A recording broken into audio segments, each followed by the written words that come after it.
Ganito ang sabi sa amin. Kaya English yan. Ganito ang sabi. Wait, lang pa. Sige, paliwanag mo. Ano na unawaan Sino gusto mo tumulong sa'yo? Call a friend.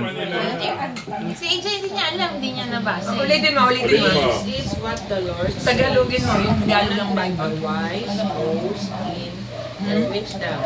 For the power Si Mama daw. goes in the power or Oh, the rich. si Mama. Si Mama daw. Ako hindi. Huwag mo ibagsak. Tagalog. Huwag babagsak. Ang hirap ilipat sa Tagalog. Ito pa may practice din Dati ako pa. may Tagalog ako. Mas mahirap nga yung Tagalog. Sige, ulitin mo uli, Anet. 23.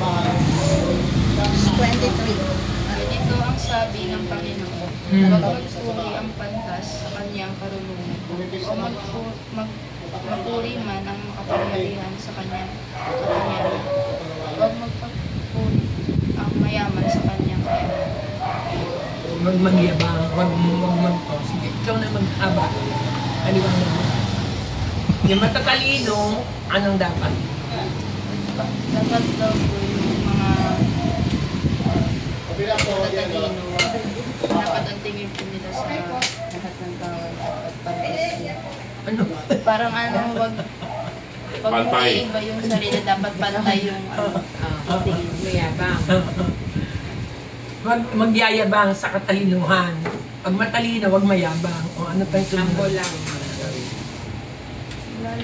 Malalim na kasi. Sige. Tulong, hingi ka na.